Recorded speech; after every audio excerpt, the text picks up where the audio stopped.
And we're live. Hi, everyone. Number one Marmaduke fan here. And today I am joined by Matt Trinh, the creator of MacKinnon Chronicles. Say hi, Matt. Hi, everyone. Well, this is exciting. So Matt Trinh has been working on a universe for a sci-fi comic for a few years. And I read his tweet thread introducing the main character, Maisie MacKinnon, for this sci-fi series, introducing some of the basic concepts. And he's expecting to have a funding campaign for this project coming down the road. So, Matt, I'd like you to tell us briefly, what is the MacKinnon Chronicles about? Basically, it's about a Space Force officer named Maisie MacKinnon as we follow her career in the Solarian Alliance Astro Force. The whole concept of her character is that she's a brilliant officer. She knows how to use space tactics. She knows how to figure out her enemy, her opponents, and use their flaws against them. But she's also a very flawed human being, whereas she had to make a decision of giving up her military career for for a family that is very new. She has twin infants about several light years away from where she is because of how dangerous the Vega star system is. Yeah. And since the communication system isn't perfect, taking into account time dilation, it takes about 2 years for each message to be received from home. So every time she receives a message from her family, they're actually 2 years older. Wow. So she's really sacrificing the opportunity to be with her children to do what she does. Yep. Wow. And you mentioned in your Twitter that Horatio Hornblower that you're working kind of in the vein of that tradition of character. Now, I watched Horatio Hornblower with my parents when I was very young, so I have kind of dim memories of it. For people who may not know about Horatio Hornblower, tell us a little bit about how that's inspired you. Well, I'd have to say that it's probably more of the books that inspired me than the movie. The books,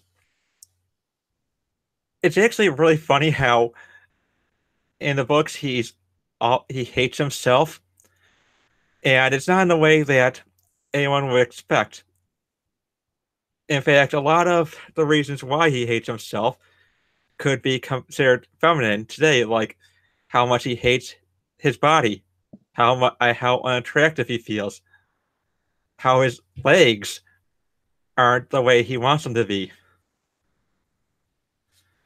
And this gives him sort of this well, this is his flaw. He's very self-critical, but then then he's also from what I remember, Hornblower is a naval commander, so I can immediately start making connections with Maisie MacKinnon, where she's this important military figure, but she's still a human being. Yep, and another thing about Hornblower's adventures was that even though he was a brilliant commander, he had won a great number of victories. It never overshadowed the historical victories of Horatio Nelson. Right. So that even if you're brilliant, sometimes the arc of history is a little too big for any one individual. Yep. Go ahead. And that's basically what I'm touching upon with Maisie, is that even though she's brilliant, history is going to attach itself to someone else who's made bigger decisions.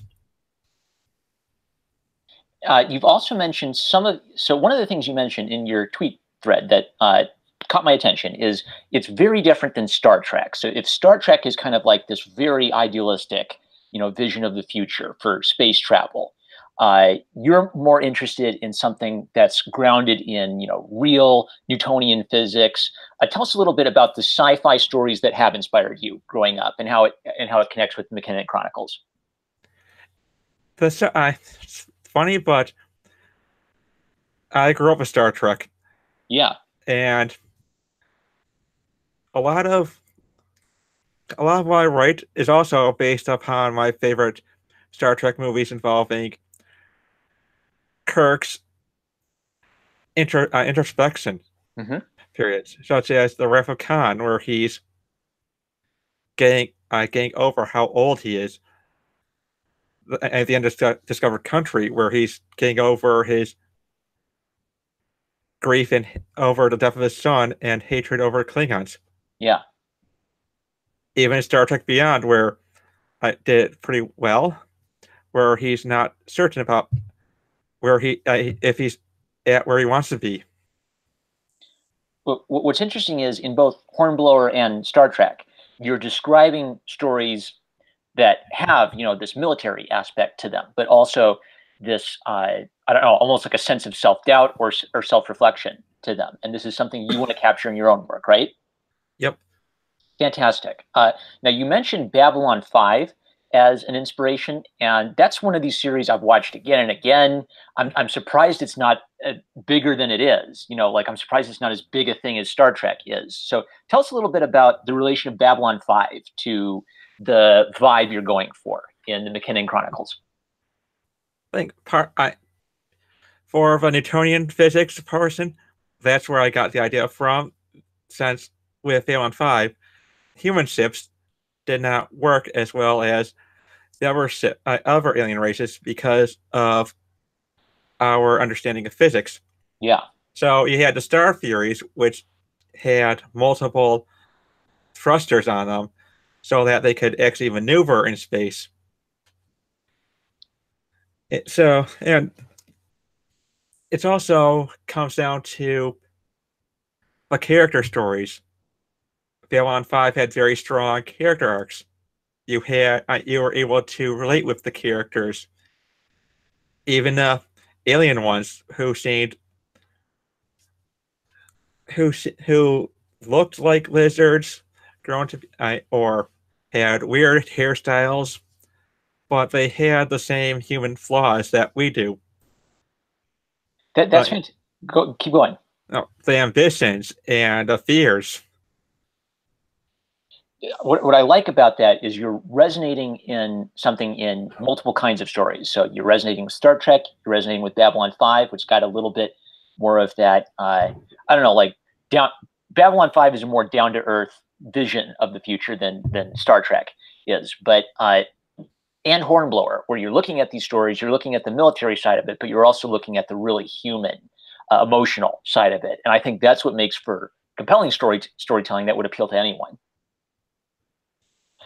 Maybe I could mention this as a Babylon 5 fan, but something of interest to me is that you mentioned the character arcs and the humanness of even the alien characters. The other thing interesting about Babylon 5 is that it manages to be a fascinating show with, there are sometimes like space battles and such like that, but it's not really a show that's all about like razzle dazzle, let's beat up a million aliens. And that's something you're concerned with in the MacKinnon Chronicles, that it's not necessarily about, can we shoot every single alien that moves, but what might be like a more realistic situation if we Earthlings encountered alien races? Could you talk about that a little bit? Well, alien races in sounds like we got an echo in here. Possibly. I'm not hearing one. I'll ask the chat and see if they hear an echo, but you're coming through just fine for my headphones. Maybe it's, well, looks like it went away, but so in MacKinnon Chronicles, there aren't any aliens, but I've gone with a more interesting route where that newer shows like The Expanse are working on, that the human body will evolve differently on other worlds. such as with the Expanse, you have they show a race of humans known I called Delters who had to evolve to live in a low gravity environment. So they're taller, they their bone structure, but their bone structures aren't as strong as someone who was born on Earth. Yeah. So in a way, I figured that in a future MacKinnon Chronicles storyline, I'll go over that when I actually understand more about how that works. Right. So you're actually trying to get some like real world knowledge of space travel and physics to help you craft a sci-fi universe that feels real, that feels like we could live in it. Yep. And hopefully it works. Yeah. And would it be cool with you if I did a screen share and I brought up your tweet thread with some of the pics of Amazing MacKinnon? Sure. Alrighty. So I'm going to do a screen share. Hope I don't dox anything. Da, da, da. All right. So what we are looking at is at Matt Trin's pinned tweet, and you've got a whole thread explaining kind of some of your inspirations for the stories, and trying to answer some questions about the universe. And what really caught my attention is this gorgeous art. And this would be is this all by LSD Illustrations, correct? Yes, it has been, and unfortunately, he's unable to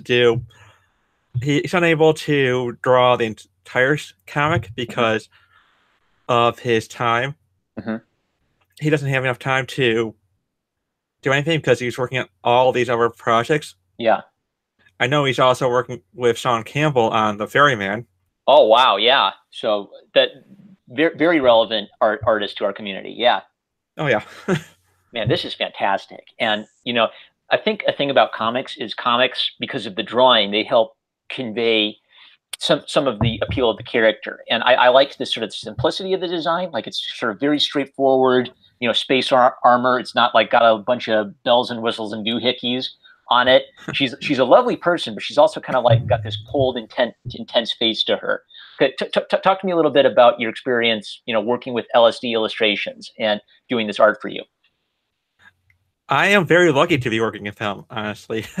He's been nothing but helpful and has been giving his 100% all. There are a lot of artists in the past.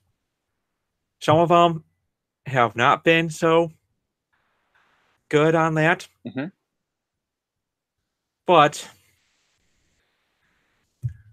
if there's anyone who I think should be working more than he is now, which I'm probably talking about him giving him a heart attack from work stress, it's him. He needs to be recognized more. Well, boy, if you can get a successful campaign, then if LSD Illustrations isn't going to be your artist for your first story arc, you've planned several story arcs, maybe like jumping forward and backwards in time a bit. So you never know. Maybe LSD Illustrations will have more time in the future, because this is a really compelling presentation of your main character. Maybe one of these days I'll make enough money so that I can pay him to not do more work. Work for you, yeah, at a premium rate. So the artist you're looking at for the regular series is Akagi Manga. Tell us a little bit about Akagi Manga's art and why it's appealed to you. What was that? You got one little robot on me. Oh, I'm sorry. I was asking you. There we go. I was asking you. So Akagi Manga is the name of the artist you're looking at for the regular series. So does this look right? At AKAGI AKA GI. Hello? Can you hear me okay? Yeah, it's... Okay. What'd you say? How would you spell it? AKAGIMANGA. Oh, yeah. That's it. Okay. So tell us a little bit about how you found Akagi Manga and what drew you to their style. I found her on Facebook, she was promoting her artwork for commission, and we started working on collaborating on another story that I had in mind. That story ended up getting shelved for MacKinnon Chronicles, Uh-huh. but the whole appeal to her art style is the appearance. Yeah. It looks a lot like the art style of the anime 80s. Yes. Yeah, that sort of a bit more angular style, not quite as doe-eyed as some of the more recent ones. Yeah. And basically, for her, it's the Street Fighter design style. Yeah, and boy, that would give it a lot of appeal with young manga fans. I think you picked like a fantastic artist for this series, and I can sort of imagine. I'm trying to like imagine in my mind Maisie MacKinnon and this style, and I think it would work really well. So you've got a great artist lined up to work with you. You've got your character fleshed out. You're fleshing out your world. So maybe tell us a little bit about what the basics of the story might be for the first in the series for Maisie MacKinnon. Like maybe without spoiling too much, what kind of a story could we expect? Right now, the first storyline is about her facing off against space pirates who have made deals with the system government so that they can exist in the system without any enforcement on them. And what happens is that Maisie's ship is detached from their larger mothership, Mm-hmm. and they're sent to extract a group of space marines because they're under attack by these space pirates. Yeah. Because of the bribes and arrangements, Mm-hmm. she and her crew figure that the pirates won't attack them. Yeah. Turns out the big secret that the Space Marines stumbled across has made them ignore all these agreements. So, so in the first issue, it's going to be more about what the Marines had found on the moon they were patrolling. Okay. So there's a little bit of mystery, right? Because there's this exploration aspect to it. There's lots of strange worlds to discover in the infinite reaches of space. Mm-hmm. Yep. Although this is early on in her career, so she's got a lease on her. So she's going to be she's still she's part of the space military's patrol force in that system. And you also mentioned in your tweet thread that she's not a good shot, which I really like for like a space sci-fi story, like a main character who's brilliant, but not necessarily good at shooting. Could you talk about that a bit? Well, I think one of the inspirations for that comes from Legend of the Galactic Heroes, Okay. where one of the main characters, Yang Wen Li, is a horrible shot, and his explanation for that is,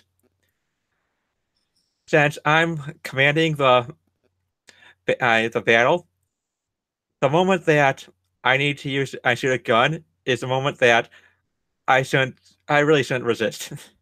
Right. Uh, let me think. So there's this interesting aspect to her where she's not like running around shooting aliens, but she is a brilliant commander. Tell us a little bit about how you'll add some excitement to these stories. What will be kind of like really speaking to people who love sci-fi.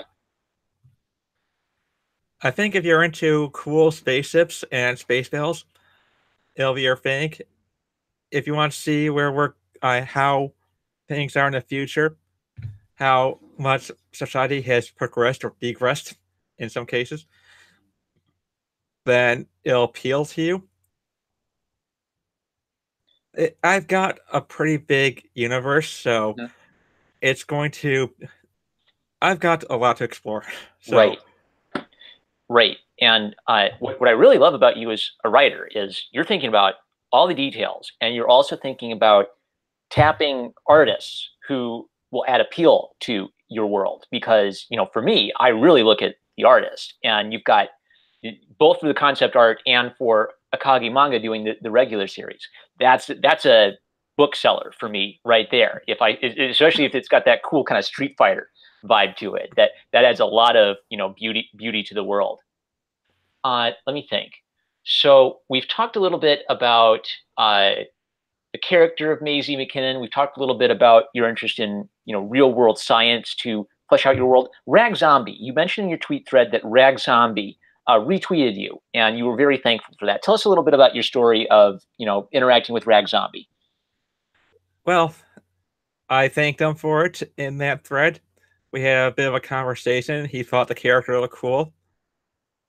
And at the time, I was thinking more along lines of doing a superhero comic, Hmm? this is the reason why I'm thankful for him, because he got me away from doing what everyone else is doing. But he then I sent me over to Mr. Marvel to help set up this comic.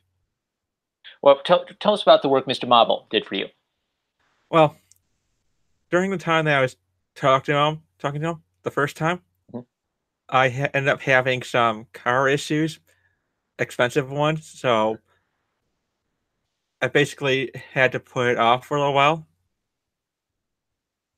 And but because I eventually met LSD Illustration, Yeah. who I found his art to be appealing as well. So I contacted him. I got along pretty well. Started doing some work on that, and then eventually I went to Mr. Marvel, informing him of about how we're going to be going to a comic book soon, Yeah. and that we're going to need. I wanted to have a variant cover from him because I really like his art. I think he's underappreciated, big time, You, and go uh, ahead. I was rather ashamed of myself for forgetting about what happened. The agreement for the variant cover for a month, so it's just we're just gonna get this done now. Yeah.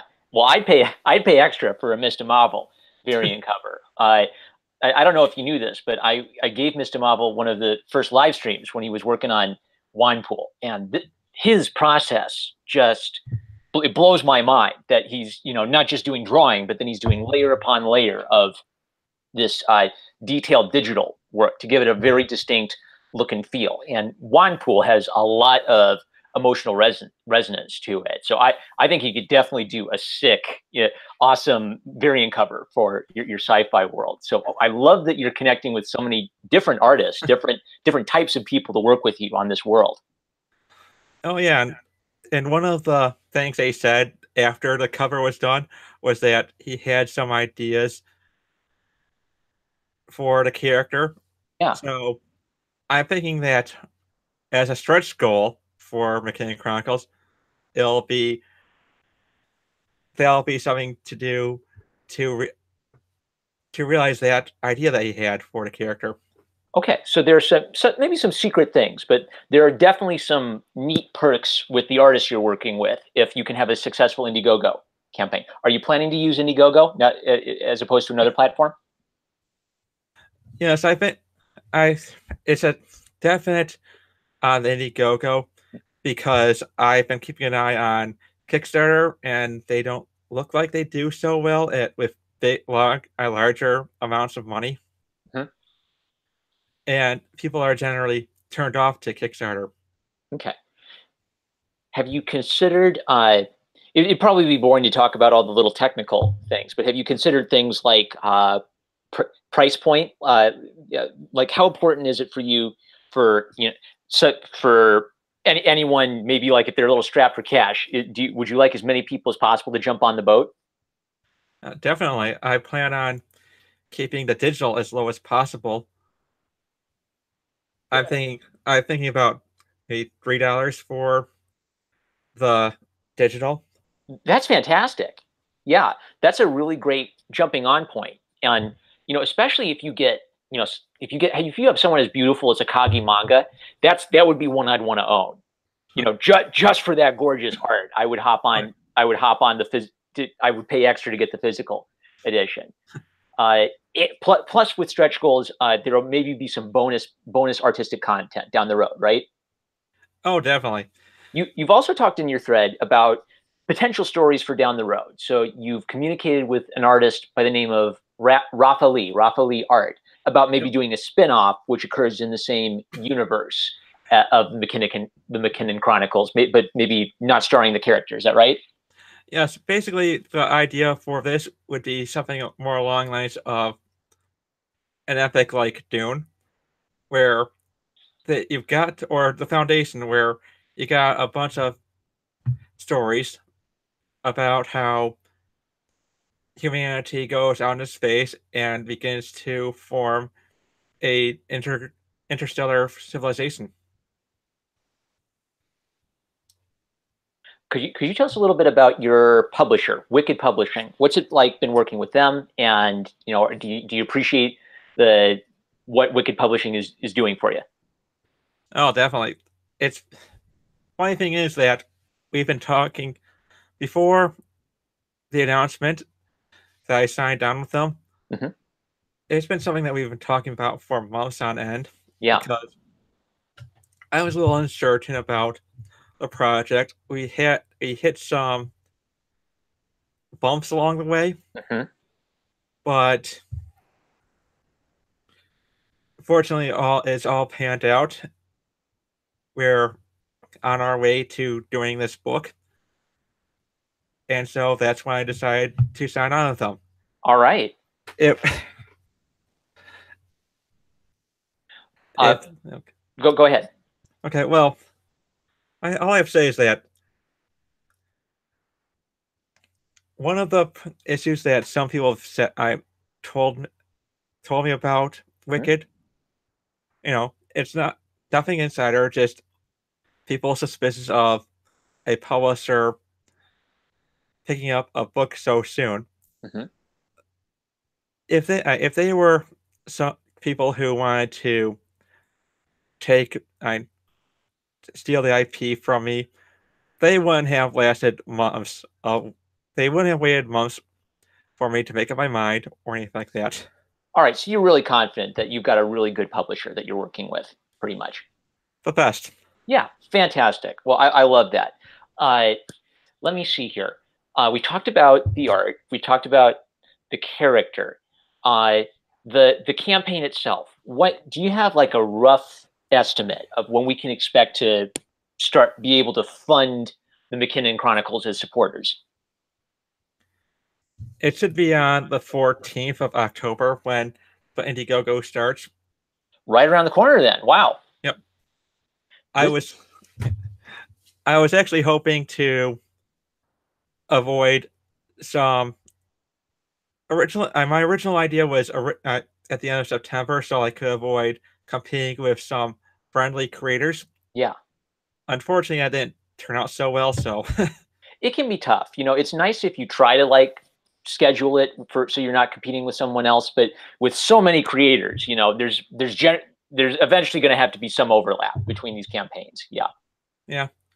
Well, and the fact that you have a pretty low entry point, $3 for digital, that's good, just to get people on board, even if they're supporting multiple projects. This is the kind of project I would get in on, to get the physical edition, because I love me some like 80s style manga space opera stuff. That's fantastic. You're speaking my language. For when you do the Indiegogo campaign, I just want to let you know, you and your artists, if they want to come on, they'll be welcome on the show to talk more about it. Have you considered any other YouTubers apart from yours truly to talk about the comic project when you start funding? Well, I know that a nerd in over 30 is willing to host a launch of the Indiegogo. Sporkman Studios is another place. Among the bigger names, I've got a place. I've talked to Weaponized Nerd Rage about doing a stream with him. Sweet. And John Malin, I know, has been very interested in promoting. I think he's interested in promoting comics specifically associated with Comicsgate, and I don't know if you are specifically associated with Comicsgate. I take more the point that I'll be happy with anyone who's got like some kickin' work and is an indie comics creator. Well, my project, I'm going to say that's not. It's more along the lines of doing what Alterna's doing, and not aligning myself to any movement. Just I'm going to sell to anyone who's interested in my work. Which I love. That to me, the hashtags aren't that important. What's important is that we have creative people who are passionate about their world.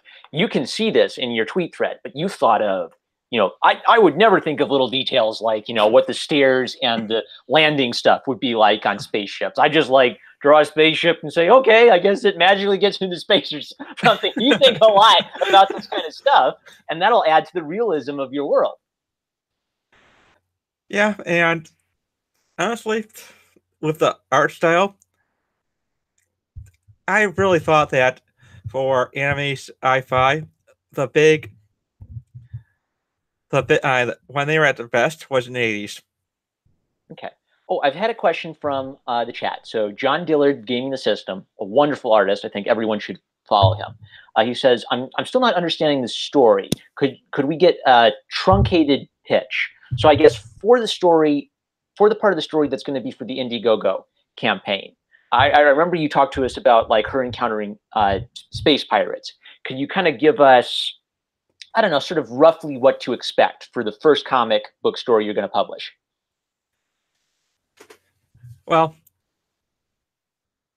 my issue is that I don't think I'm able to truncate. Okay, so you're kind of a detail guy, it sounds like. Yeah.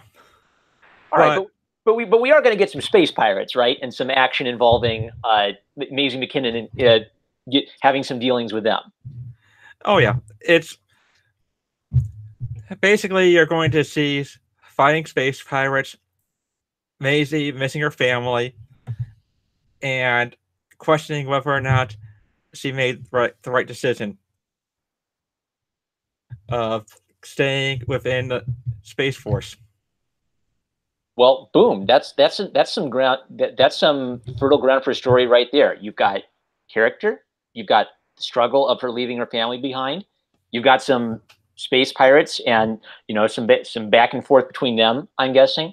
Now, in your tweet thread, you made it clear that you're going to have sort of self-contained stories. So one story might be, forward in time. One story might be backward in time, and it's not so important that you read them all in order because they'll be self-contained stories. And because I'm guessing there'll be some sort of suspended animation that will allow these people to travel in space, or the theory of relativity will be in effect. Could you tell us a little bit about how Maisie will grow and change as a character?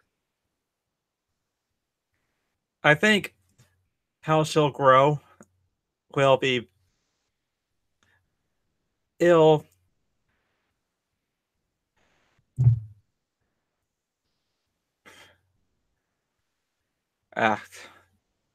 Sorry, but sometimes my brain to mouth doesn't work. That's all right. That's all right. Something happens to me too. You did mention that she's eventually going to be an admiral in your tweet thread. So it kind of reminds me of, Horatio Hornblower. Are you familiar with Sharp's rifles? Sharp's War, yeah.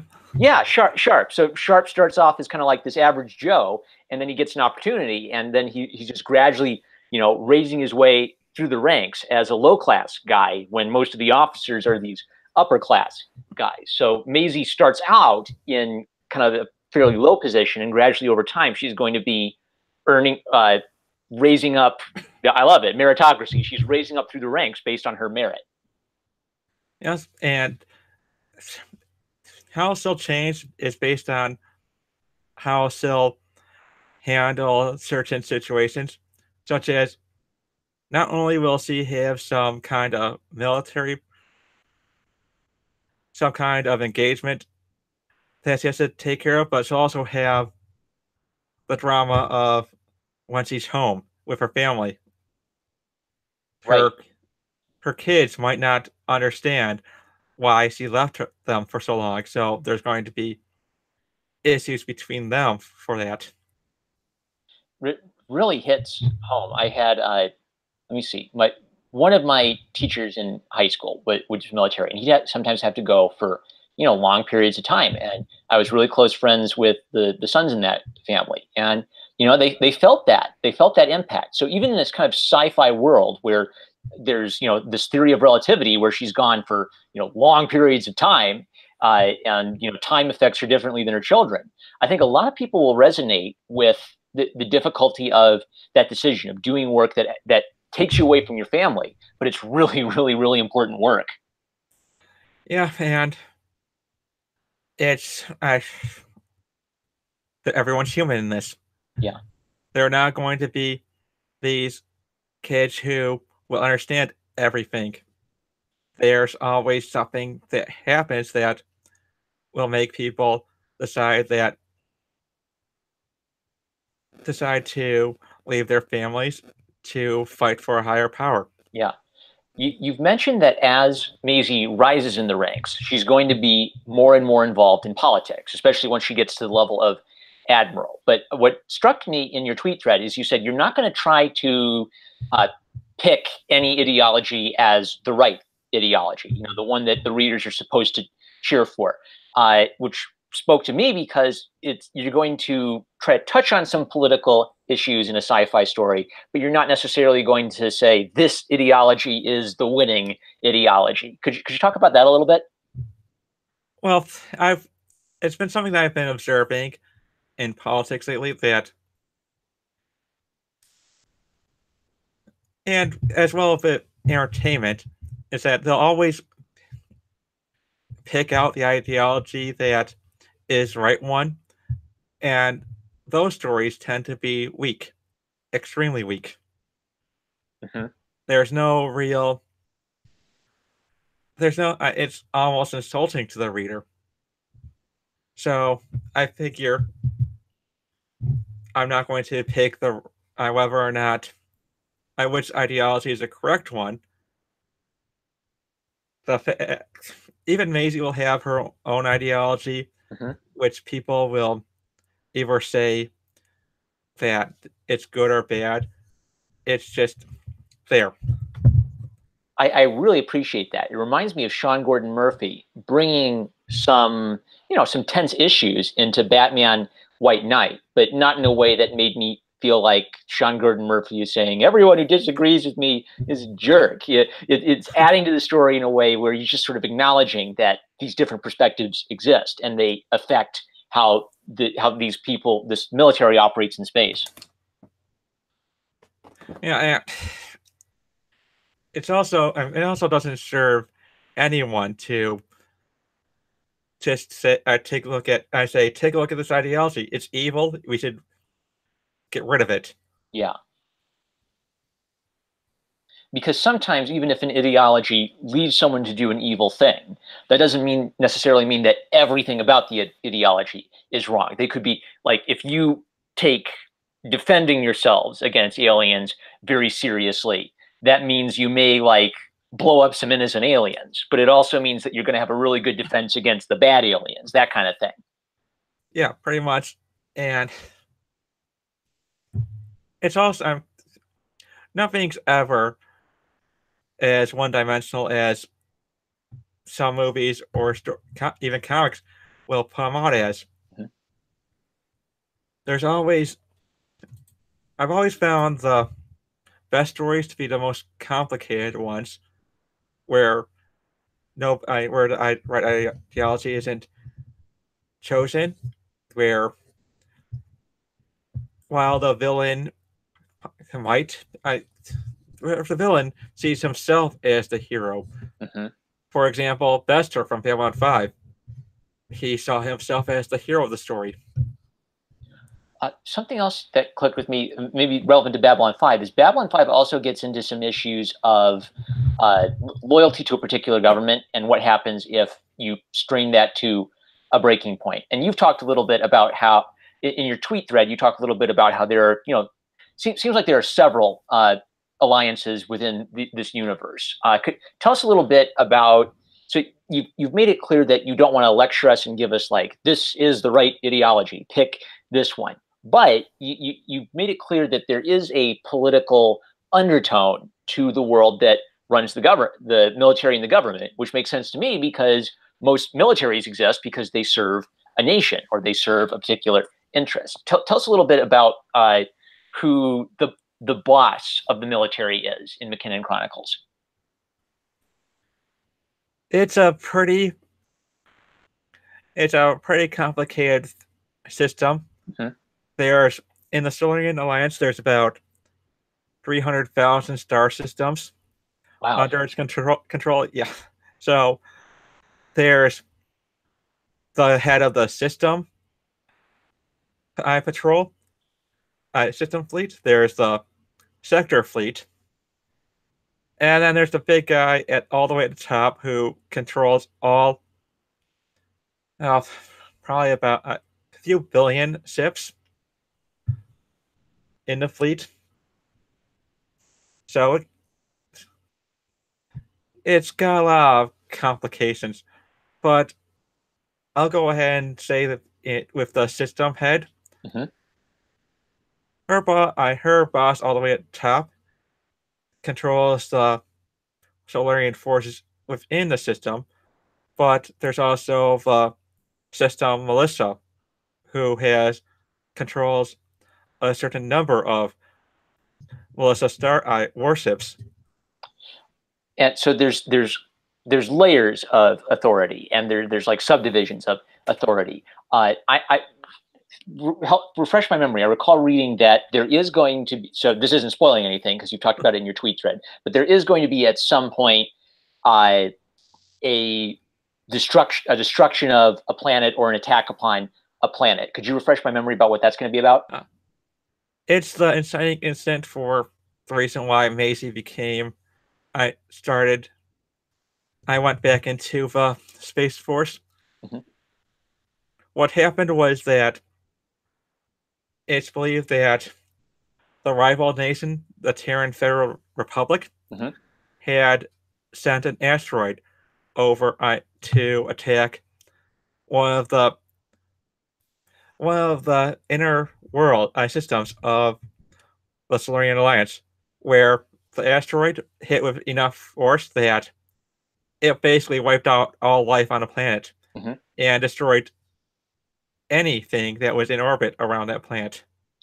So they literally create artificial asteroids, right, that function as a weapon? Mm-hmm. That's kind of terrifying, because when you think about it, that'd be one.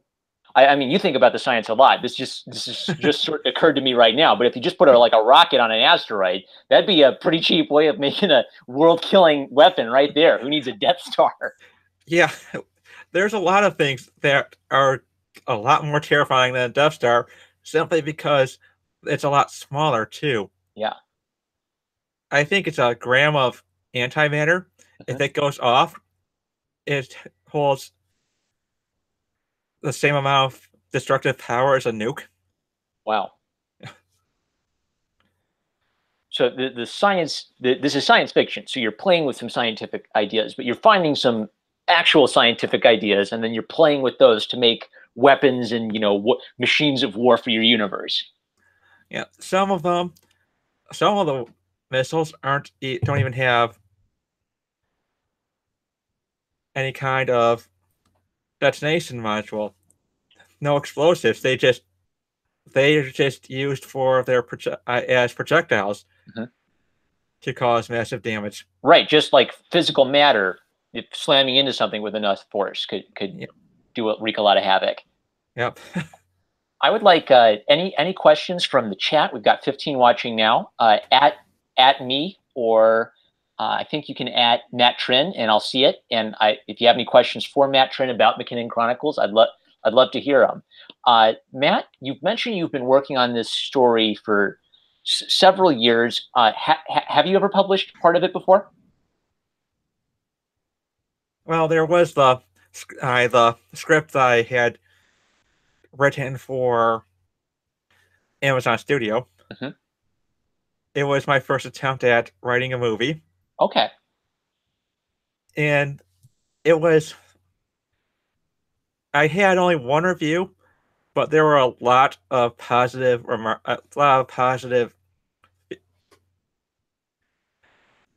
feedback from their pitch wars, I think. Mm-hmm. But the only full out review was a 3.5 stars. Uh-huh. And it actually told me that this guy actually told me that he thought that Maisie was a better written female lead than Ivanova from Babylon 5. Huh. Well, that's interesting. So you used Amazon as kind of initial way of trying to get published, and I'm guessing that didn't work out. Like Amazon didn't end up producing anything with your script. No, unfortunately not. But you still have all the rights to your script, and that gives you the option to do comic books with it, which is really interesting to comic book people like me. Yeah, it was originally it's always been a comic book. To be honest, I came up with the idea during Marseille Comic Con 2012 when I was selling a fantasy comic, and one of the people who ran the event said that while they thought that my comic seemed interesting, they are more into science fiction than fantasy. So I thought to myself, I probably should do a science fiction project with this one. Tell us a little bit more about comics you've read that have influenced you. It's funny, but since I grew up in the 80s and 90s, there wasn't that much of I didn't have much of comics to read aside from a big two. Mm-hmm. And the big two, the biggest thing that I've read in terms of science fiction were the Star Trek comics from DC. And those are my favorite Star Trek comics. Simply because the current IDW run does nothing for me. What do you look for in a good comic? What brings it to life for you? The writing. A lot of whenever such as with Transformers. Mm-hmm. The Marvel run I was into for the last 10 issues, I believe, when I was reading them as a kid, and it's really easy to dismiss it based on the fact it's based on a toy line, but the writer, Simon Furman, took it with enough seriousness that he was able to craft a compelling storyline with these characters. Yeah. Such as I read it on during its final story arcs, where you had the Matrix quest, you had the coming of Unicron, the actual battle of Unicron, the explanation of what Unicron was, and in that story where Simon Furman tapped into religious aspects of how cultures work. So even though it's just Transformers, even though it begins as kind of like a humble toy line, a good writer can, introduce interesting concepts. They can explain things from the old cartoon. They can give us a world that feels livable, even if it's based on just like an old toy series, right? Yeah. Cool. Go ahead. And just based on how good of a writer you are, it'll last through anything. Everything that Simon Furman had put into that run is still being used by Hasbro today. That's it. I love it when a good writer has a lasting influence on a franchise. So you mentioned the Star Trek comics. You mentioned the Transformer comics. Any others you can think of? It's probably a bit. Some people might find it a little silly, but there was Tech World. Oh, I don't know. I don't know anything about Tech World. Tell me about it. It's based on a novel series by William Shatner. Mm-hmm. By William Shatner. Yep. Wow, I didn't know that. Okay. Well, okay, go ahead. Okay, so basically, it's set around a ex-cop who was framed for a. I'm trying to think back on what story was about since it's been so long, but basically, in his future, virtual reality has become a drug where people use it to escape their lives, and it's called tech. The main character of the story was framed for a crime that he didn't commit, and was sentenced to an orbital prison colony where he was in suspended animation. So it's all about. So the storyline is about him readjusting to life as ex-con initially. Rick Deckard, he says Tech War, so I think we've got some people in the chat who know you. And Brett McGowan says, hi, Matt. Hi, Brett. But yeah, Tech War was the series and the video game. Tech World was the comic adaptation. And what kind of inspiration did you get from the comic? I figure I'll probably use virtual reality as a drug. Okay. Mainly because it seems like that's where we're heading. That is interesting. Yeah, because if you can envision anything, then yeah, that would be better than any drug because you could literally create exactly what your fantasy is. Oh yeah, it's just Batman Beyond scared the crud out of me when I was a kid with a story like that. Did you watch Batman Beyond at all? Yeah, I had a childhood. Yeah. The girl with pink hair. She's such a great character, but she gets addicted to being in a virtual world, and it's kind of like a good cautionary tale, without just pointing a finger at the camera and saying don't do drugs, kids. But it makes the point quite well. Yeah, and that's what happens when you got a good writer coming up with concepts. They're able to come up with how to with allegories. It's something that a lot of these super left leaning writers are unable to do.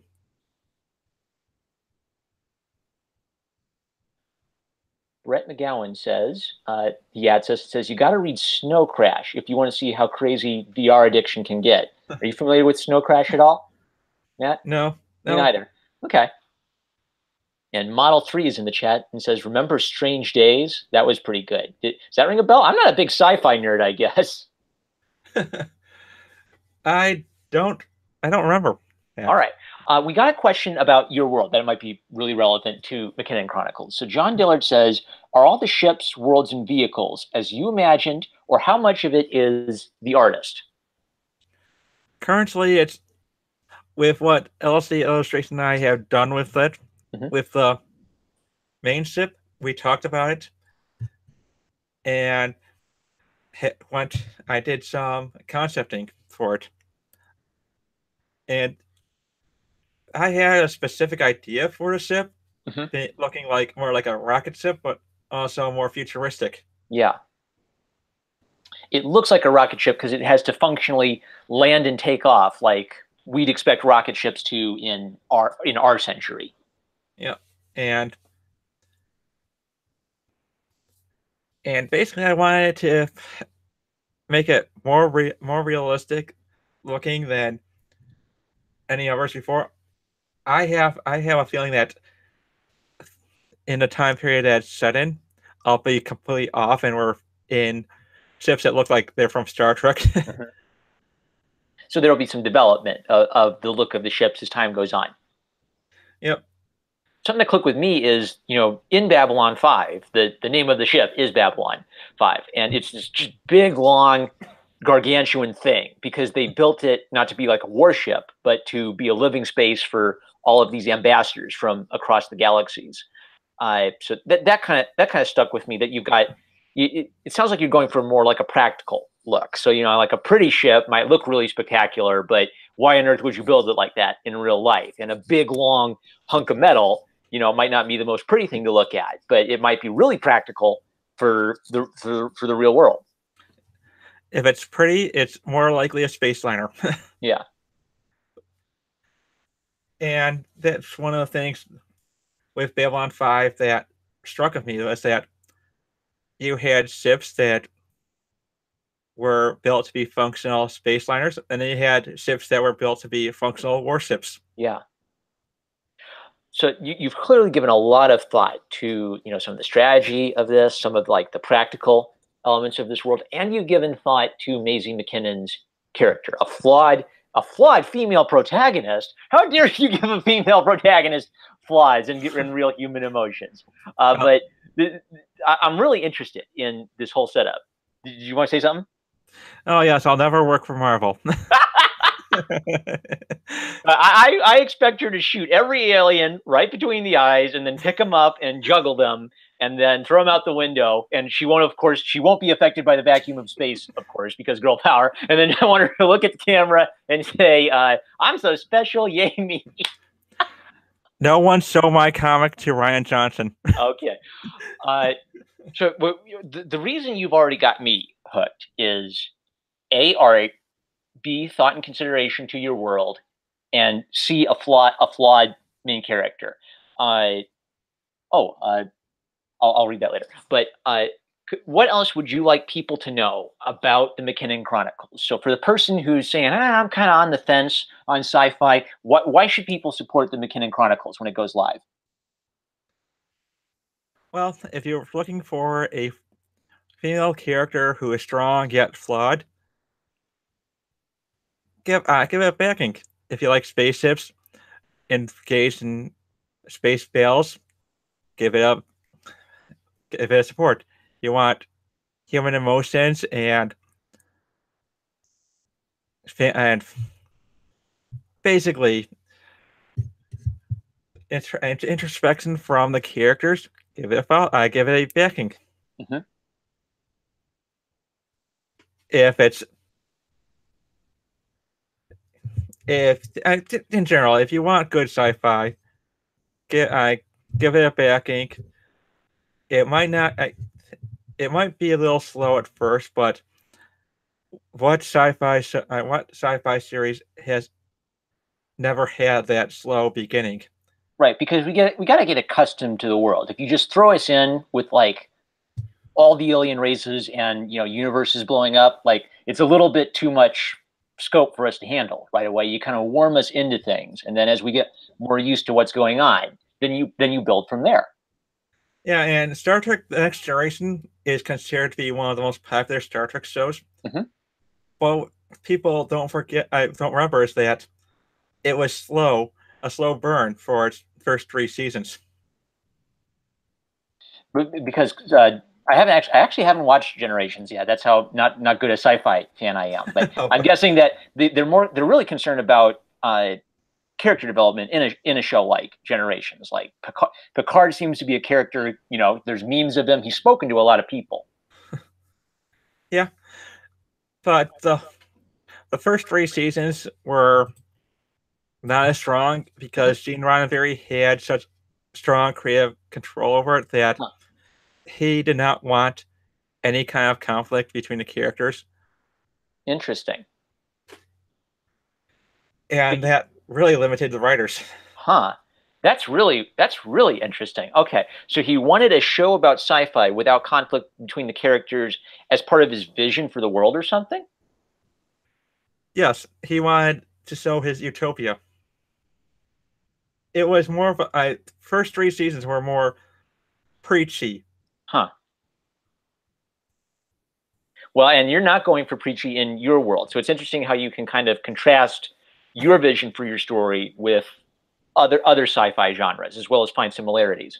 Oh yeah, and another show that had a slow beginning was Babylon 5. People complain about the first season, but the first Uh, season was all about introducing the characters in the world. oh, John Dillard says this sounds like a lot of love went into this book. I'll definitely back it when it comes out. Thank you, John Dillard. Were you in the middle of a thought? Oh, I was sensed.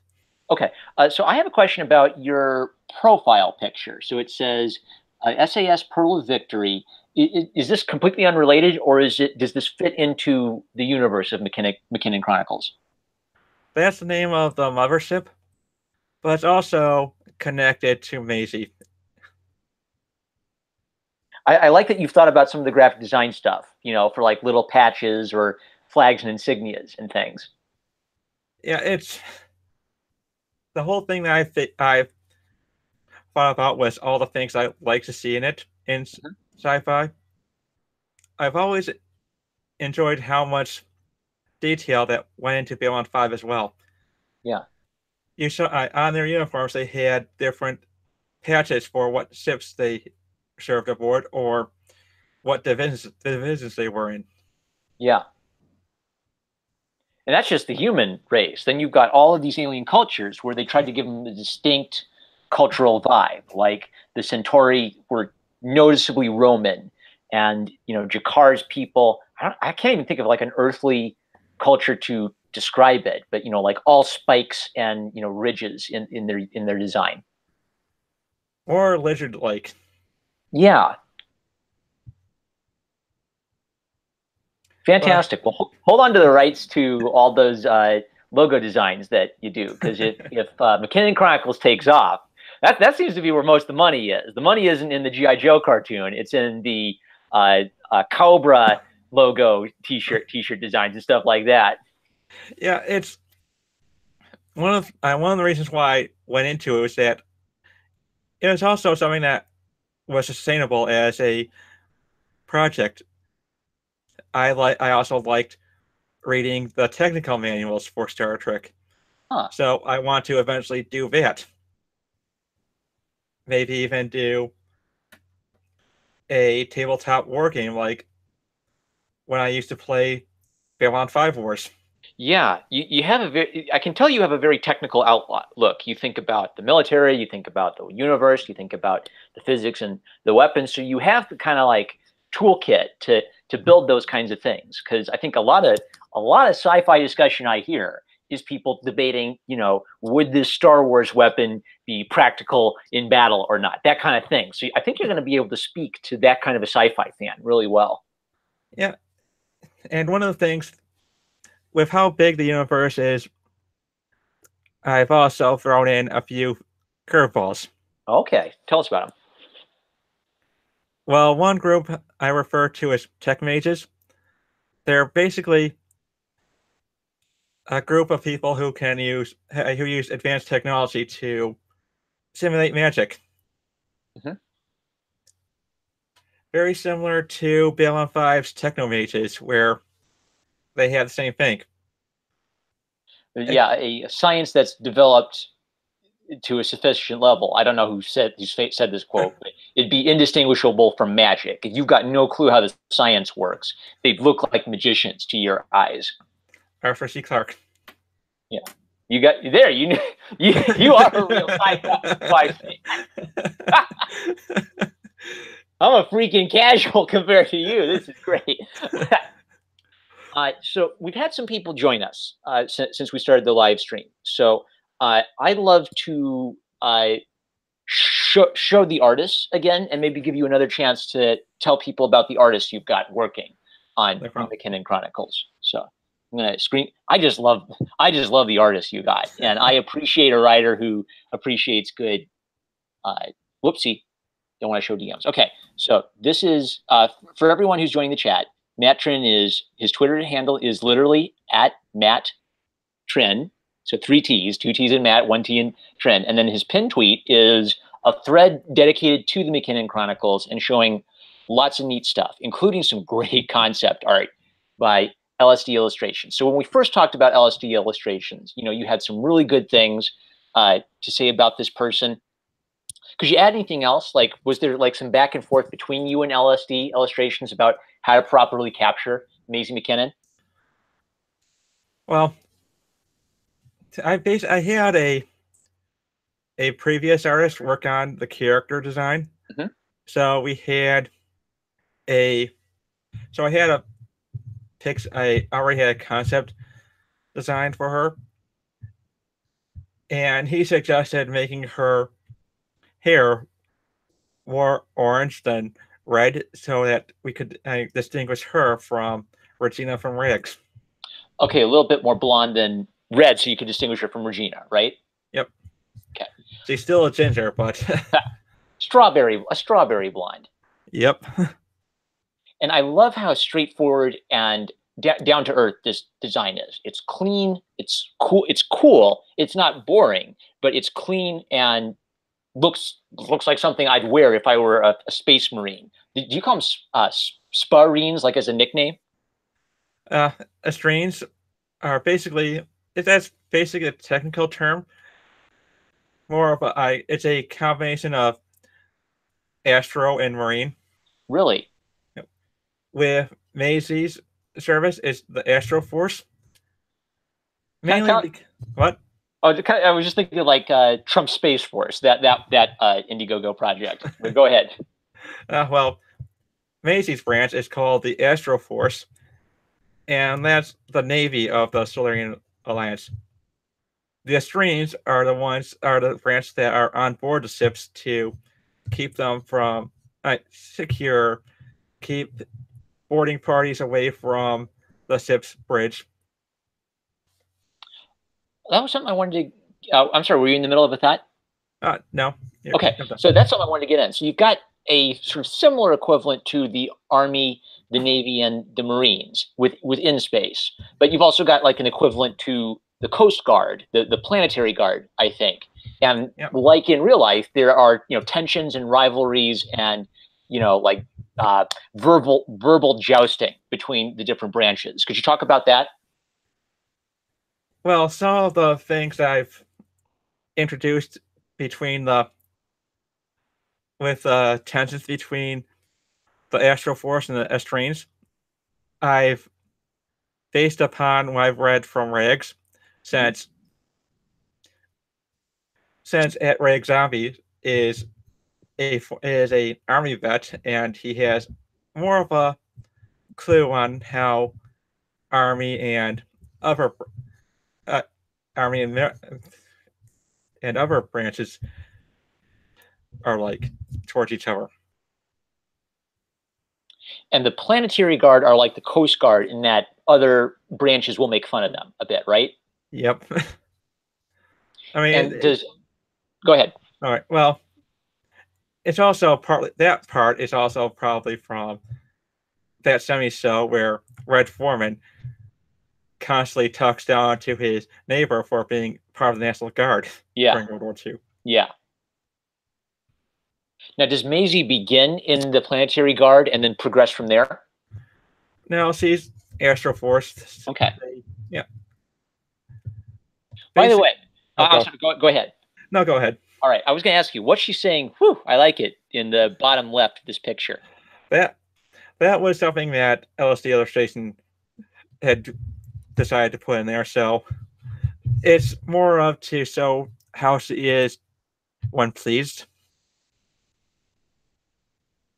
Gotcha. I love when an artist starts imagining the expressions of the character, and that starts to bring out a little bit of their, particularities. Like even like how she's got like her hair up in a bun, all proper, but then she also can let it down too. Yeah, it's in a way. I'll probably be called sexist for this, but But how she wears her hair will show you whether or not she's on duty or not.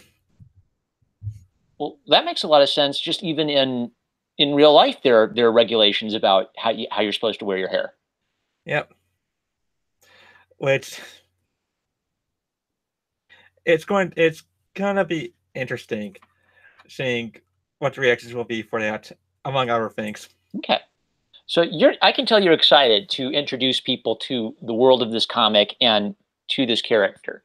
Uh, I gave you a chance before to give your pitch for people who why should people support the MacKinnon Chronicles, and you said you like good sci-fi, you'll like this. If you like flawed character who's like a real human being, you'll like this. If you don't like being lectured to, but you still like stories to have some like depth and a variety of perspectives in them, you'll like this. Can you tell me what kind of like moves your soul as a writer? What makes you feel like compelled to bring this story to the world?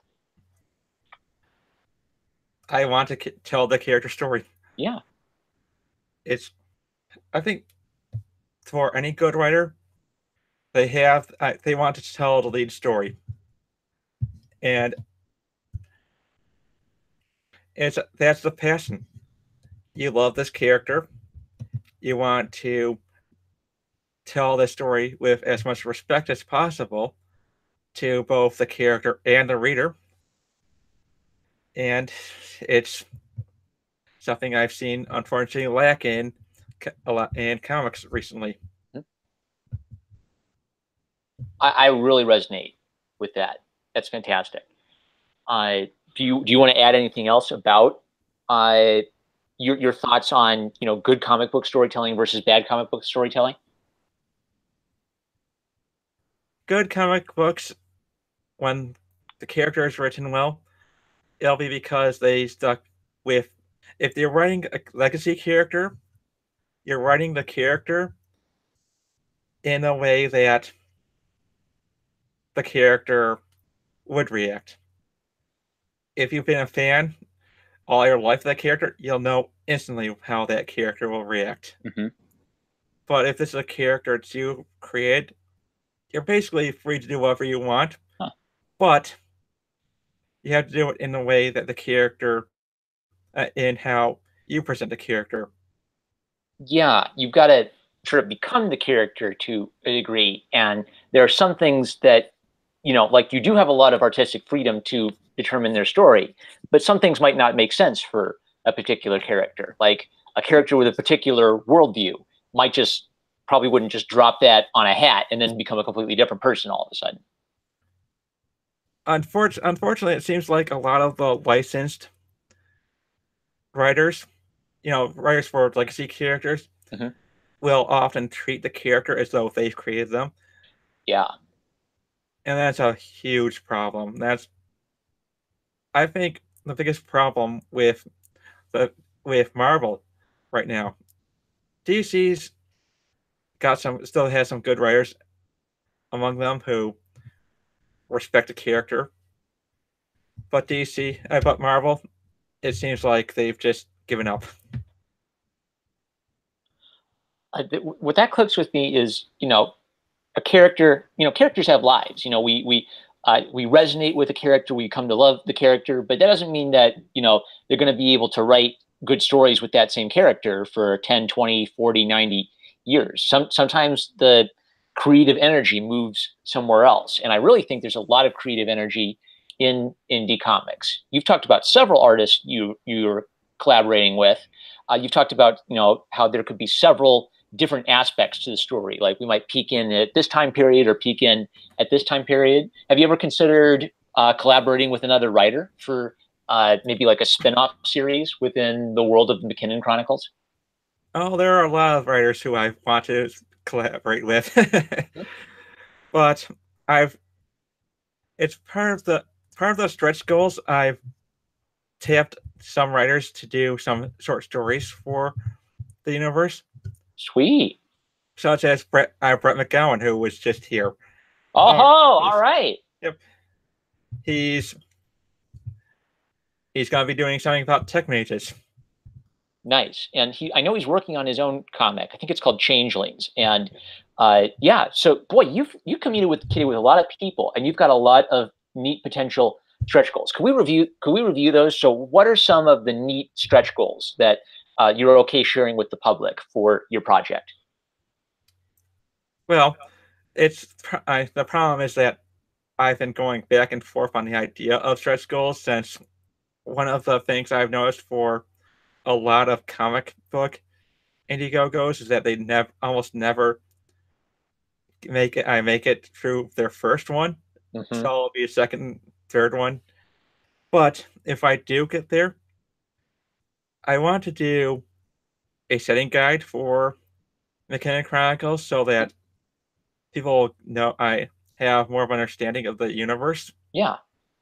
I have ideas for Brett McGowan to do a short story. I have, you know who Tank is on Twitter? I don't, or if I do, it's not coming to my memory right at the moment. Well, I talked to him about doing something in terms of writing. That Heavy Tank ZA? Yep. Okay. Does he happen to have like an avatar of your character as his profile pic, or maybe his own character? That's his own character. Okay. Yep. Cool. Yep. So you've lined up this talent as potentially doing some extra books and projects related to the MacKinnon Chronicles, right? Yep. Stuff that I want to use to grow the setting. So when it goes live, the more support you can get, obviously, the more you can do in the future with the world and with the character. If you're moderately successful with your first campaign, would you consider like coming back and doing a second campaign and a third campaign to do more and more stories? Oh yeah, definitely. I'm probably going to do it for the first story arc, which is going to be 4 or 5 issues long. So, in case nobody's clear on it, the first book, the first story that's going to Indiegogo, that's not a complete story. Okay. It's sort of like it's a mini arc, but it won't be the equivalent of like a whole novel, I'm guessing, right? Right. Basically, when I say each book is going to be different periods of time, I'm referring to trade paperbacks. Gotcha. And it's one of the things I enjoyed with the Hornblower novels is that they were never published in order, chronological order. Right. Such as the author died writing the last book where Hornblower is a commander, while one of his previous books has him as an admiral. Yeah. So I want to get away from people feeling like they need to buy the first volume to get an idea of the complete story, because there are times where you can't find the first volume, and that can get really frustrating. Yeah. It reminds me of the principle. Every comic book is somebody's first comic book. And you're kind of coming to this with the perspective that any trade paperback with Maisie MacKinnon could be someone's first Maisie MacKinnon story. Yep. Fantastic. And then the nerds will figure out what order they all go in, but based on like all the military details, I'm guessing. Yeah, I'm just gonna not have any numbers on the spine of the book. It'll just be, if you want to put in chronological order of publication, the date's right there. Okay. Well, boy, we could get some spicy nerd debates going about the dating of this universe. That's great. Yep. What way should you read them? Oh, Brett McGowan's still in the chat. He was excited to hear the shout outs. So I think we had a good chance to talk about the basics of MacKinnon. Oh, that's right. I want us to focus on the date. So when when it is ready to go, I'm going to update the description of this YouTube discussion with a link to the Indiegogo campaign.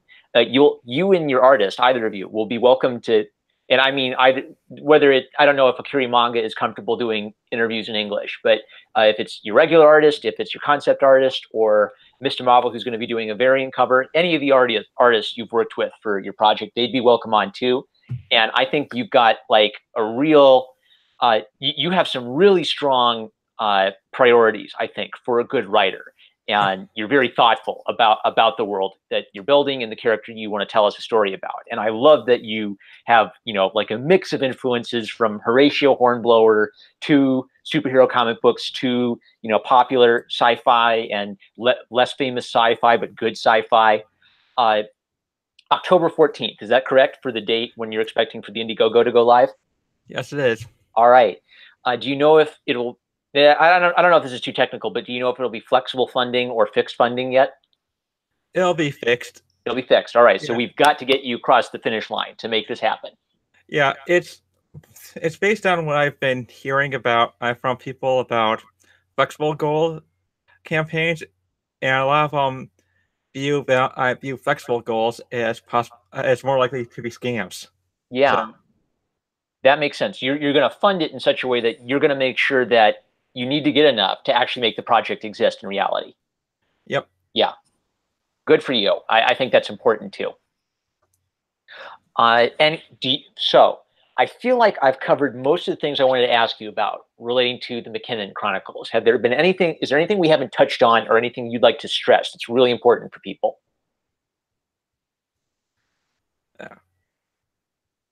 Well, not really. I think we covered a lot of what was about it. Maybe the perks? Sure, go ahead. All right, so I'm definitely going to have a $1 perk. It'll just be for anyone who wants to throw in $1 because they don't have enough. Mm-hmm. And then I'll have a $3 digital copy.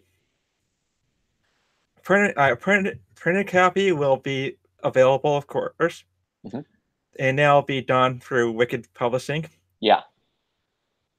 Who they're awesome. I'm glad they're handling that instead of me.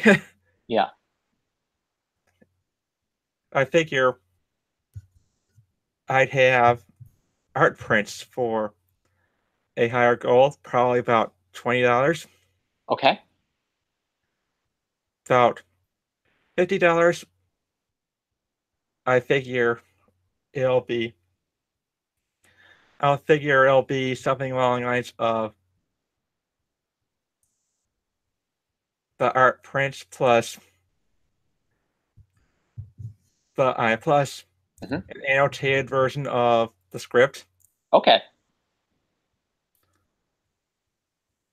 For now,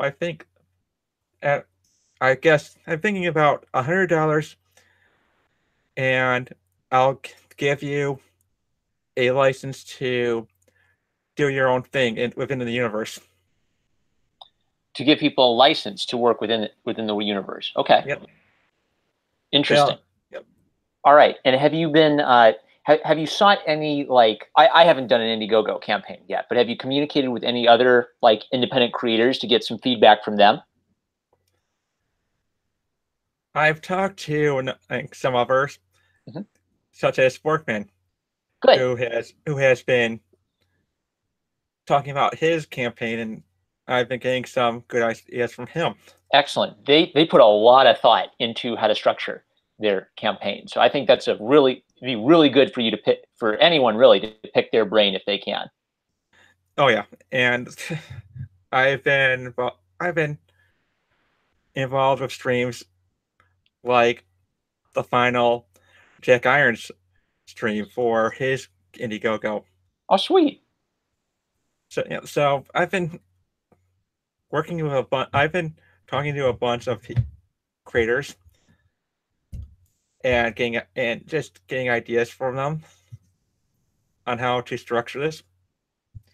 how to get it out there, and it's going to be a 2 months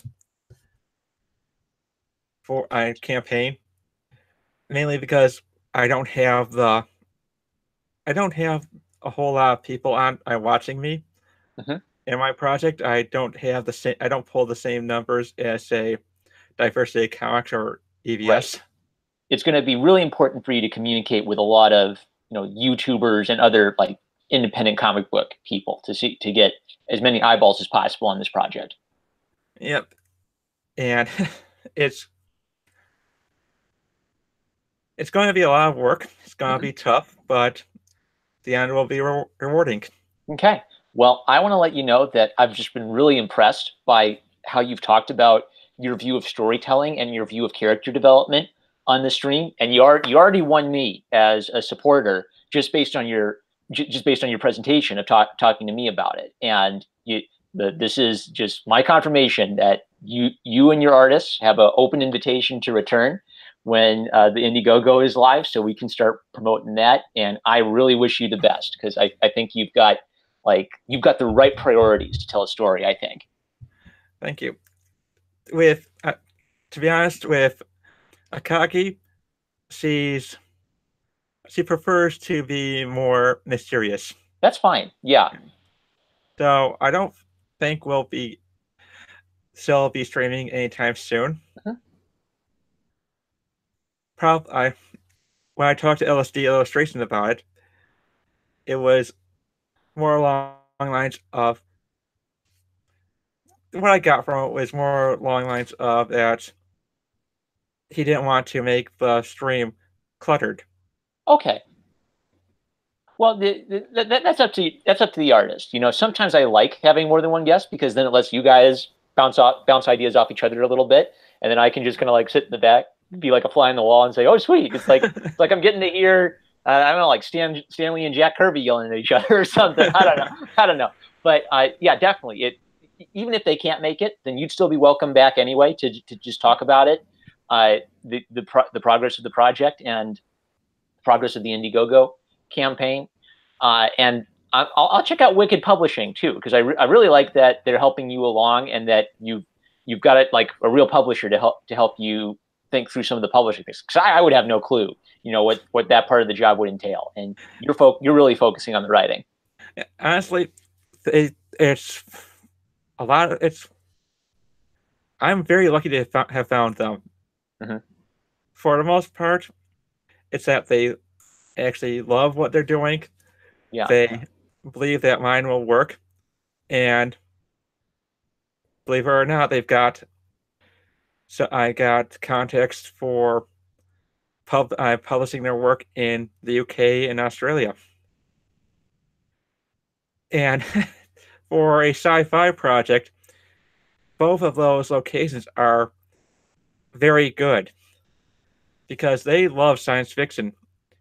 Mm-hmm. Among so, you know how Babylon 5 isn't on the air in the United States, It isn't on the air in the United States. I guess not now. It isn't, right?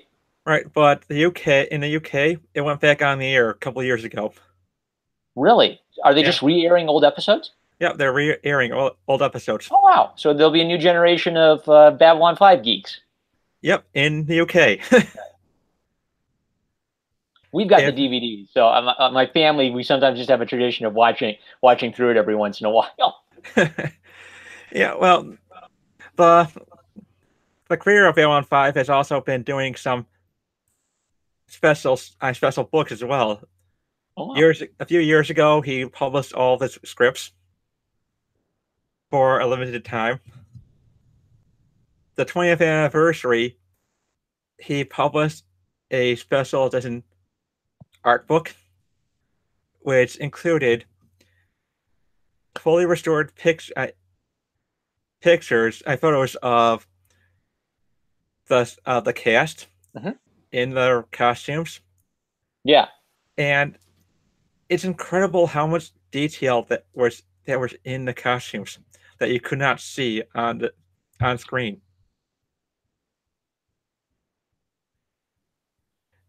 And I can tell you really like some of the behind the scenes, building of the world kind of stuff. Because one of your tiers is you're planning on doing like a encyclopedia of sorts for your own world. Yeah, I mean, going to be it's going to be fun for me, Yeah. to say the least. Well, I'm rooting for you, and I'm eager to see, the world of Maisie MacKinnon come to life. Are there any closing thoughts you'd like to give on MacKinnon Chronicles? I think if you're going to love the art, Hmm. you're definitely going to love the colors that Beth Barney will be bringing to it. Right, Beth Barney. Yep. I worked with her on a previous project. I was always impressed by her professionalism and her ability to get the pages done as quickly as possible. She can. She actually got the first page done in a day. Wow, Yeah. good turnaround. So that means you'll likely have that means you'll likely have some, like good concept art to share when the project itself goes live, right? Oh yeah, I've got a ton of it. Awesome. Good for you. I also found a USB of all of the old MacKinnon Chronicles concept work that I had done dating back to 2012. Oh, wow. That would be a neat little bonus book. Like maybe, I think Eric Huftels had the suggestion, maybe you could increase your price a little bit for the digital comic. Maybe you could add another tier that's like a PDF of all your concept art for it, whatever you think you can share. Oh, definitely. Oh, Because the thing about PDFs is it's no cost to you, and you can keep, ranking up those tiers and making it a sweeter and sweeter deal. And I love concept art. That's one of my favorite things as an art history geek is to see the change and the development of the ideas. there definitely were allowed changes from Well, all right, con- take my advice. Make a PDF of all that great concept art and make that like a special tier or something to get people to go up a little higher. no, definitely. And I was also considering the idea of doing a PDF for the script that I wrote for Amazon Studios. Nice. Yeah, that because that's kind of the history of the project. Before the comic, there was this attempt to get it published. Yep, and it'd be a PDF simply because I think that the weight of the script it'll be a lot more than anyone could really afford. Huh. Right. If it was like the physical original, yeah. And that's the nice thing about digital bonuses is they do add value to the package, but it doesn't add extra cost to the shipping because the shipping is the thing that breaks that you know what's the phrase for it? Like it's sticker shock for a lot of these independent creators is they want to make this comic and then they're not ready for the cost of shipping it all over the place. Yeah, that's the best part about how technology has advanced is that it gives independent creators more room Mhm. to succeed. Yeah. Just by having this conversation, yeah, I discovered your comic and you're able to introduce it to lots more people. Fantastic. Yeah, it is. It's we have the ability to build a new industry. Yeah. Wonderful. Well, I want to let you know that I really appreciate having you on. When you were talking about like the importance of telling a character's story, like I was almost like sobbing up. Like I need to change my profile pic to a Great Dane with sunglasses and big anime tears coming down my cheeks. Thank you so much for talking to me about your sci-fi universe and the MacKinnon Chronicles. And I'll be rooting for it. I'll let you. I'll give you a chance to say whatever you'd like to say to the audience.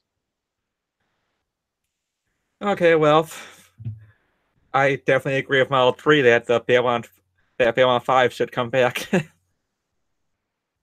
But if you're interested, like I said before, if you're interested in a good sci-fi story, check it out. I think that once the first 5 issues have been funded, I'll probably I turn over to a Patreon account. Yeah. as a source of revenue, so that, you know, one of the things I've done while researching the campaigns was that I've seen comics that were up to issue 7 by people I've never heard of before, going Yeah. up to $17,000 in their second Wow. week. Yeah, Wow. so if I'm able to take that and turn to a sustaining revenue source, Yeah. that'll be what I'll do to build a company based off of that. Yep. And in the age of the internet, wherever you can find people who love the world you want to bring into existence, you're going to find people who are willing to, like, especially Patreon. It doesn't take that much to chip in and help make it happen, and especially if you can offer some neat rewards for people who are supporting you. Oh yeah, and it's what makes it harder for people to support a Patreon in comparison to a Kickstarter and Indiegogo is that they only pay. It's more of a pre-order thing for Indiegogo and Kickstarter, while Patreon's more of a subscription-based system. Though, as long as you're you're listening to your fans, as long as you're like continually sharing them cool stuff that you're working on, with all the artists you've got, I think you will. I think you can at least, it's sort of like my YouTube channel. Like, I started with, like, my 1 dinky or like 3 dinky little subscribers, and I gradually appealed to more and more people. So even if we can just like fund the first one, that's a good start to start building your audience by word of mouth, and gradually you can build towards a bigger audience who can help you create more projects. Yep, and it's a great platform, honestly. Wonderful. I think I'd rather go on your channel than some of the other larger channels. Mainly because you seem it's more about the creators than the politics. Oh, you're tearing me up again. I'm gonna need to make like an anime crying face profile pic. Thank you so much. You're welcome. I seem to have that effect on people. Well, you're a passionate guy, and I think we can all tell. All right. Were there any other closing thoughts you wanted to offer?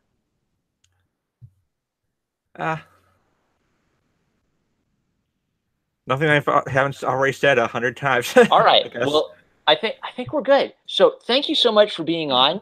The Twitter is @MattTrin. The project is the MacKinnon Chronicles. October 5th, 14th, Indiegogo. Hardcore move the needle. I want to see this come to existence, and I want to see the lovely Maisie MacKinnon's story of human drama in a deep, realistic sci-fi world with like real important questions, and no lecturing me about how I'm such a bad person. This sounds fantastic. Thank you.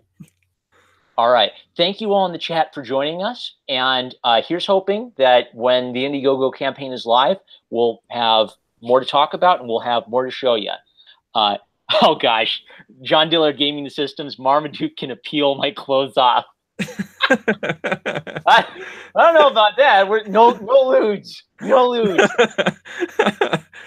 Oh man.